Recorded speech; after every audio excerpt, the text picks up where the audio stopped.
Boa noite.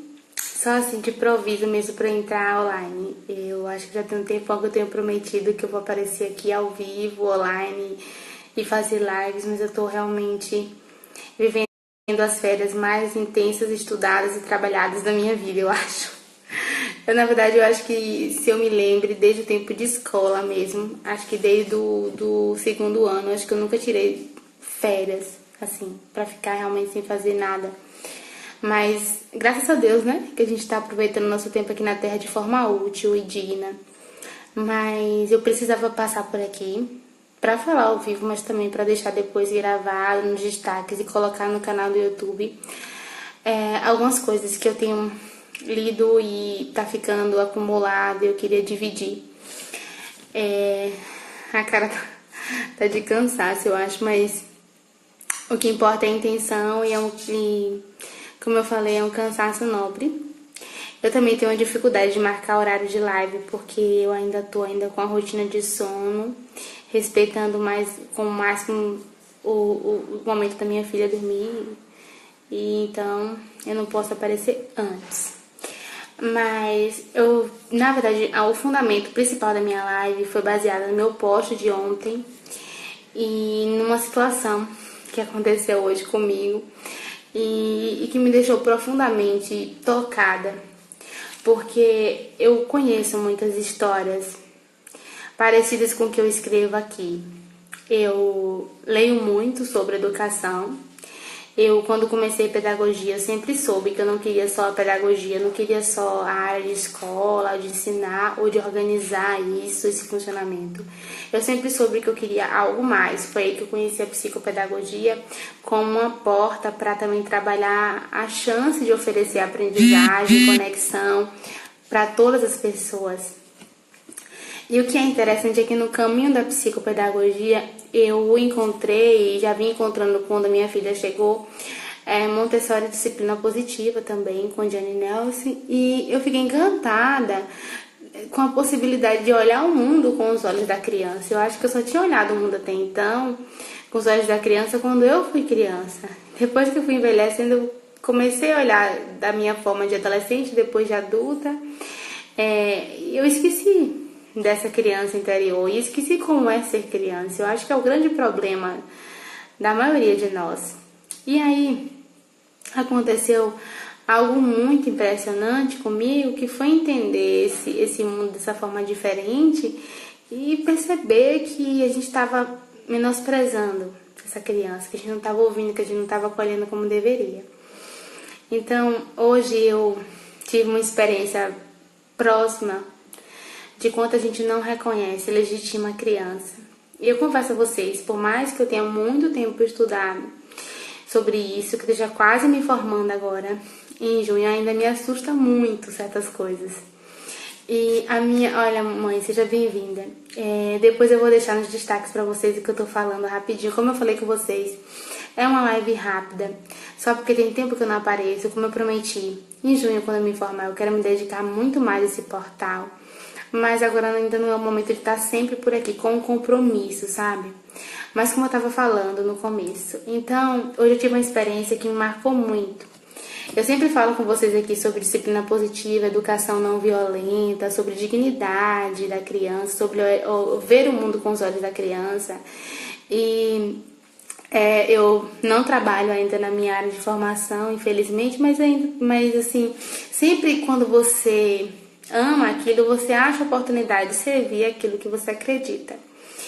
E hoje no meu trabalho eu ouvi um relato de um pai que a criança, ela estava estudando, como eu sempre falo com vocês, né? Eles têm amor à ordem, à disciplina, eles têm um amor à vida que a gente não reconhece na nossa ignorância. E a criança estudava na escolinha já, e aí a escolinha passou a ser reformada, e a criança não quis mais ir para a escola. E ela deu sinais na sua fala, quando ela dizia, eu quero minha escola velha, que ela estava incomodada com essa mudança, o que é normal. É uma transição. Para nós pode ser muito, ai meu Deus, que absurdo, ele não quer voltar para escola e tal. É manha, né? A gente já sai disparando nossos comentários inadequados. Mas para aquela criança, aquela escola tinha um significado simbólico, inclusive uma construção emocional e cerebral. E ela decide que não vai voltar para a escola, coloca isso na cabeça e repete isso. E qual o procedimento? Seria ouvir, seria acolher, seria abraçar essa criança, seria ouvi-la com toda atenção, até legitimar. Não, filha, eu entendo, deve ser chato, deve ser ruim, aquela escola que você gostava, o que a gente pode fazer para resolver isso? Será que tem alguma coisa da escola antiga que a gente pode proporcionar para você, para que você fique feliz? Será que, sabe, tentar buscar mecanismos? Pegar até fotos da escola antiga e mostrar para essa criança com as fotos. Olha, filha, as fotos da escola antiga, olha como ficou melhor esse lugar. Mas nada disso foi feito. Não houve tentativa. Essa criança, bem-vinda, querida. Essa criança não queria ir para a escola e os pais. E foi infelizmente o pai que me disse isso, como se estivesse fazendo algo normal. Eles decidiram que essa criança merecia um castigo, afinal, é um absurdo não ir para a escola. Não queria ir porque a escola estava reformada e ele não gostou da escola nova. E deixar essa criança há vários dias, mais que 4 dias seguidos, de castigo, num canto da casa, isolado, sem lanche e sem água.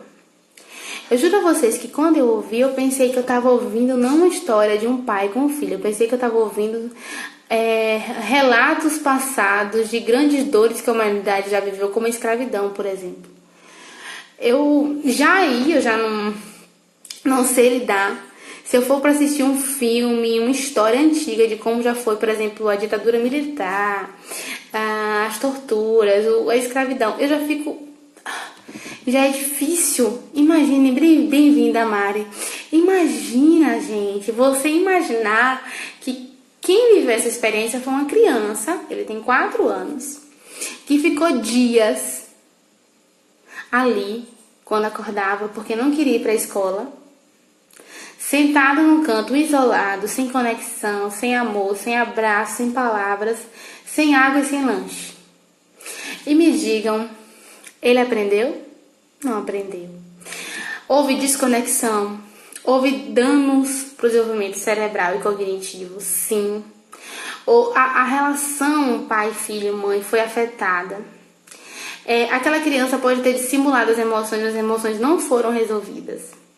E vejam quanto foi forte que quando a criança foi perguntada se ela preferia sair do castigo ou voltar para a escola, ela disse que preferiu o castigo. Então, a história da escola ter sido reformada para ele era importante, porque a gente não pode se basear no que é importante para nós. Às vezes, para mim, eu sou, por exemplo, apegadíssima aos meus livros. Eu divido com você minha roupa, se você precisar eu lhe empresto outros itens, mas não me peça empréstimo. Meus livros têm um problema assim, tem que ser aquele empréstimo bem garantido. Então, assim, pra mim é muito importante isso. E olha que eu tenho 24 para 25 anos. Agora me diga por que a gente força a criança a emprestar, a gente força a criança a dar. Olha o que a gente faz. Se a criança não quer brincar, naquele momento com aquele brinquedo, mas a gente quer que ela brinque porque a gente quer fazer alguma coisa nossa. A gente quer ficar no zap, quer descansar, quer assistir televisão, aí fala, vai brincar com a tua casinha. Aí a criança fala, mamãe, eu não quero brincar agora. Se tu não brincar, eu vou doar tudo. Olha, eu vou doar esses brinquedos tudo. Então assim, a gente vive muito de ameaça, de desconexão, de falta de compreensão. E a proposta hoje, toda vez que a gente for fazer alguma coisa com a nossa criança, você que está me ouvindo, seja um multiplicador disso. Toda vez que você for fazer alguma coisa com essa criança, que você precisar tomar uma atitude, que você estiver no momento de educar essa criança, de oferecer a ela o conteúdo da sua vida, pense antes. Em todas as relações a gente não pode agir por impulso, muito menos na educação. Pensa, respira, se conecta, olha para aquele ser, muitas vezes pequenino, né? E pensa na grandeza do teu processo educativo na vida dele. Pensa nas marcas de tudo que tu fala, de tudo que tu expressa. Entenda finalmente que este é um projeto de vida. E para quem não tem filhos ainda e não está pronto para a missão, não tenha filhos. Não é uma obrigação social, já chega disso. Não tem que ter, tem que viver a experiência. Ah, quero, vou viver. Cansa? Muito, claro que cansa. Cansa, é difícil, tem dias que é muito difícil. Educar de forma positiva é até mais difícil, porque às vezes a gente tem que ficar o tempo todo, bem-vinda, Laura, o tempo todo conectados, ativos. Sim, cansa, mas é grandioso, é um projeto de vida. Então se conecta com isso, se entrega e os frutos virão a longo prazo. A gente às vezes erra muito no educar porque a gente quer uma resposta imediata. Se o menino tá bagunçando, na nossa cabeça é uma bagunça, né? Porque nem sempre não é exatamente uma bagunça. Quando a criança decide, por exemplo, abrir o armário da mãe e pegar, bem-vinda, Carol, e pegar as panelas, ela não tá bagunçando, gente, não tá. Ela tá aprendendo, ela tá se conectando, ela tá explorando, ela inclusive tá até repetindo o que você faz. Então, quando a gente decide algumas coisas na educação, é porque a gente se baseia na nossa forma de enxergar o mundo. E eu volto a falar, a gente precisa enxergar o mundo com os olhos da criança, para que a gente possa entender e se conectar com ela. Para quem chegou depois, bem-vinda, viu, meninas? Bem-vindas, sejam bem-vindas. Para quem chegou depois, é uma live rápida, eu não marquei o compromisso. Eu falei que só depois de junho é que eu vou começar a marcar mesmo todo o dia certo da live, o horário, expliquei algumas coisas, vocês podem ver depois no destaque. E cheguei aqui contando uma história que eu vivi hoje, infelizmente, uma história real, que acontece tão perto de nós, a gente não se dá conta, né? Da preocupação, do quanto é urgente falar de educação, contando sobre o castigo, a punição que um pai deu ao filho, deixando ele sem água, sem lanche, durante alguns dias, todos os dias durante a manhã e a tarde, porque ele não quis ir para a escola. Essa criança tinha 4 anos, e ela não queria ir para a escola porque a escola passou por uma reforma e ela não se sentiu confortável com essa reforma. O que vocês acham disso? Se fosse nós, adultos, aí a gente hoje acordou, gente, mulher, acordei de TPM. Gente, se eu pudesse, não ia por lugar nenhum. Quantas vezes eu já estudei na universidade estadual e eu ia todos os dias e voltava? Quantas vezes eu chegava naquele ambiente e não queria ficar? E eu sabia que eu tinha que ficar, eu me sentia comprometida com aquela missão. Bem-vinda, querida. Comprometida com a missão, mas eu sabia que eu não queria ficar. Algo em mim dizia que era melhor não estar ali. Então, imagine isso na minha cabeça de adulta, que reconhecia, que entendia. Imagine isso no olhar da criança. Então, por isso essa live de hoje. Para que a gente comece a ver o mundo com os olhos deles. Às vezes, sabe o que é interessante, gente? Maria Montessori, no livro dela, eu vou até fazer um especial no YouTube depois que eu me formar agora em junho, eu vou começar a ler os capítulos de Montessori com vocês, ao vivo, pra gente ir comentando. Porque o livro de Maria Montessori é um livro raro, nem todas as pessoas conseguem ter acesso. E eu consegui comprar ele usado.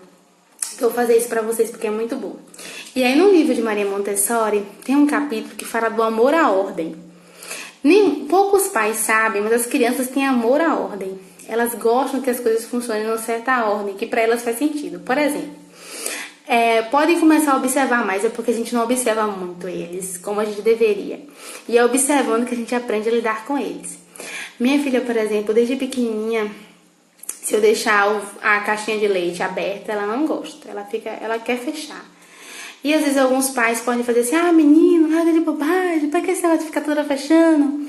Mas, gente, ela tá querendo que as coisas funcionem como deve ser. Ela vê sempre eu abrir e fechar no momento que eu deixo aberto. Ela quer que volte para aquele lugar. E se eu valorizo isso agora e falo, filha, realmente eu esqueci, e ajo e tiro de mim o ego, a necessidade de sempre estar no comando, essa criança ela vai sentir que ela é importante nesse procedimento e ela vai continuar assim organizada. Então, às vezes, quando a gente vai encontrar lá na frente crianças mais velhas ou adolescentes que não sabem, que são totalmente ao contrário disso, o oposto, é porque quando foram no processo educativo, a gente foi destruindo essas habilidades que eles têm naturalmente. As nossas crianças, elas nascem naturalmente com essa tendência de amor à ordem, de amor à natureza, né? Veja os pequenininhos, de amor ao ambiente, eles gostam de tocar, eles gostam de aprender. E muito do que eles vão perdendo ao longo da vida é porque a gente pressiona. Eu tenho um exemplo ótimo disso. Um grupo de mães que eu faço parte, uma mãe deu um depoimento, gente, foi profundo. Ela falou que ela passou muito tempo da vida dos filhos, dizendo sempre que depois de 6 horas, quando tomava o banho, não era mais pra se sujar, não podia mais brincar, e ela era muito firme com isso. Sentava com os meninos na frente de casa, não deixava que os meninos se sujassem mais, ela queria agonia, era muito ligada nas roupas dos meninos, na sujeira, e os meninos cresceram assim. No começo eles até resistiram, mas alguns espíritos são mais frágeis e eles deixaram que aquilo ficasse mais forte. Depois, quando ela conheceu a disciplina positiva, ela se assustou quando ela tentou regredir aquilo e os meninos resistiam. Eles tinham receio de se sujar, eles queriam ficar com a roupa, ficavam numa preocupação desnecessária. E ela estava no grupo de mães chorando porque ela queria poder voltar atrás. E tem como, é mais difícil um pouco. Mas a Elisama Santos, que é de Feira de Santana, ela fala sobre disciplina positiva e educação não violenta. Ela fala que mais vale, ela botou um texto, uma citação, mais vale 10 blusinhas baratinhas, daquelas que a gente compra em loja de R$10, do que várias blusas arrumadas e sermões o dia todo sobre limpeza. Então falam sobre a liberdade, né, o viver da criança. E eu sei, mãe, vocês que estão me ouvindo, que não é nada fácil, né? Eu falei no começo, não é nada fácil, mas é muito poderoso. Depois vocês vão poder, eu vou deixar aqui nos destaques e vou colocar no canal do YouTube essa live completa para vocês verem no comecinho. Eu falei coisas muito legais, dei exemplos muito bons, falei um pouco sobre infância, falei sobre uma história real que eu ouvi hoje sobre castigo e do quanto eu fico preocupada com isso, de como... Aí vocês me perguntam assim, mas Lua, e se eu não castigo? E se eu não trabalho com punição? Como eu faço então, né, para poder organizar isso? E eu digo a vocês, existem vários métodos na disciplina positiva, dentro de Montessori, para a gente explicar às crianças que elas estão erradas, ensinar sem usar os caminhos que desconectam, sabe? Se vocês querem saber mais sobre esses métodos, eu sempre posto tudo aqui com a hashtag Lua Coutinho Educação. Lá tá tudo que eu compartilho. E eu vou estar fazendo mais vídeos ainda no canal. Já fiz alguns. E já tem um lá sobre conexão muito lindo, em que eu dou exemplos para vocês práticos de facilitadores, né, para essa relação. Eu tô recebendo aqui mensagens das amigas que estão assistindo também pelo Zap, mandando mensagem do que estão vendo aqui. Tá chegando. E assim, vamos lá, deixa eu voltar agora pra fechar nossa live. Eu não vou demorar aqui, como eu falei com vocês, eu tenho muitas coisas pra fazer.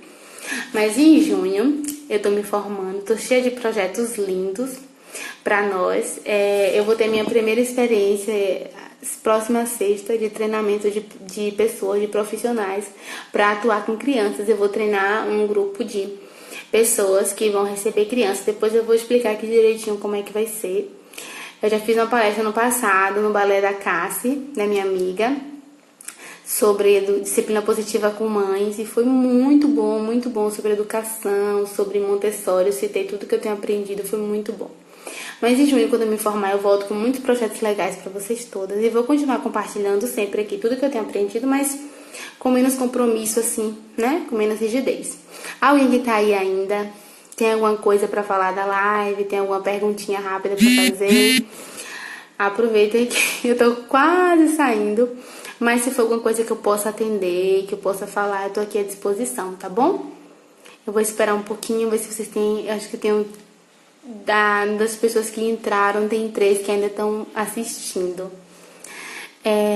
Para fechar, enquanto vocês pensam se tem alguma pergunta, lembrem sempre, onde vocês forem, mesmo que todo mundo diga ao contrário, lembrem sempre que o que vocês estão fazendo agora vai ser poderoso pro resto da vida dos filhos de vocês. Carlinha, minha amiga, seja bem-vinda.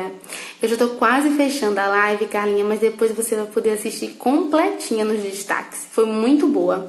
Recomendo muito. Você que é uma mãe tão preocupada, tão carinhosa, um conteúdo muito bom, cheio de amor. Então, eu pedi para quem ainda tá aqui na live, se quiser fazer alguma pergunta, porque eu já tô fechando. Se quiser fazer alguma pergunta, fique à vontade.